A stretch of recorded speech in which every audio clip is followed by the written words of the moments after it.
Everyone, today I'm going to talk to you about Professor Judy Hirst.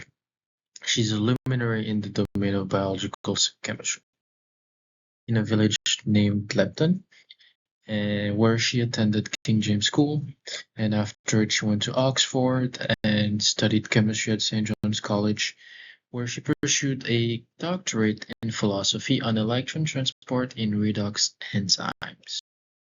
Her PhD, she obtained a professorial fellow, and she's now director, and she has been director of studies in natural sciences chemistry at Corpus Christi College, Cambridge, which is the Cambridge College, the University of Cambridge, prestigious university actually. A lot about her on her personal life, if she really enjoyed biology when she was a kid or chemistry. But what we know is that such dedication means that she could have had, since she was a kid, an ambition to work into biology.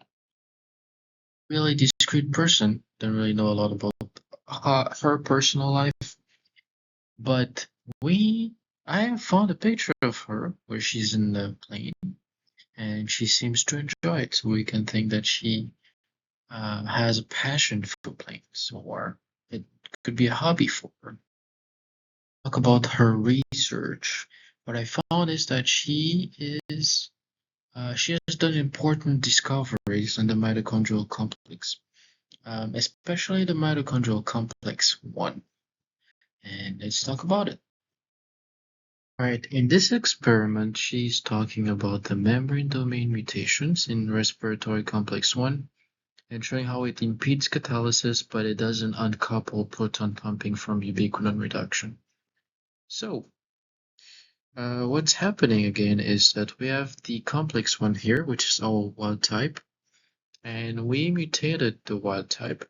That's why we have a mutation here at 320 of histidine to leucine, and we are measuring the ATP synthesis rate and seeing what's happening. So, what's happening is actually that when we mutate those proteins or complexes, we have a decrease in ATP synthesis rate. Like, for example, we have 1 and then it goes down 2.24 with the mutation. So this shows that it impedes the catalysis rate. But then now down here, we have the NCL here that they measured, which is a proton pumping stoichiometry factor.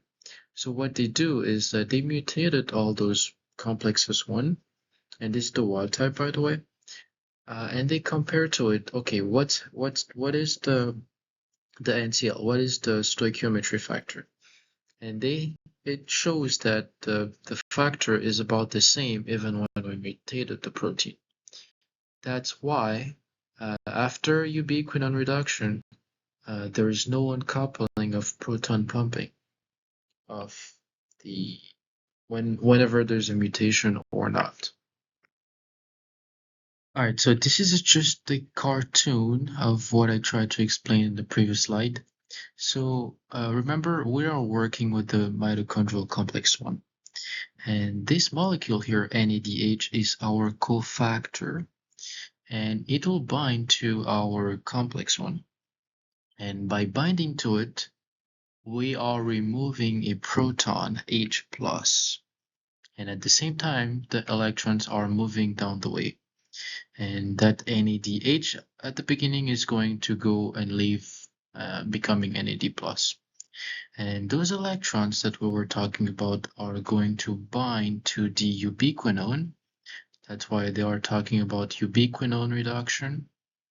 And down here along the way we have the protons, the H+, that are actually going to be pumped from the one side of the membrane to the other side of the membrane. Hirst is director of the MRC, and she's also asking herself some questions like how complex enzymes can convert energy from one form to another. The Royal Society of Chemistry Norman Hadley Award in 2012, and the chair of the Gordon Research Conference in bioenergetics in 2017. Enzymes are fascinating, and we need to do more research on them. That's why I really admire people like Professor Hirst, who actually do a lot of research on them and help us understand how our body works. The end of my presentation on Professor Hirst, who is an English biochemistry professor and working on the mitochondrial complex one. She has been awarded some awards due to her hard work and became the director of the MRC. Thank you for watching.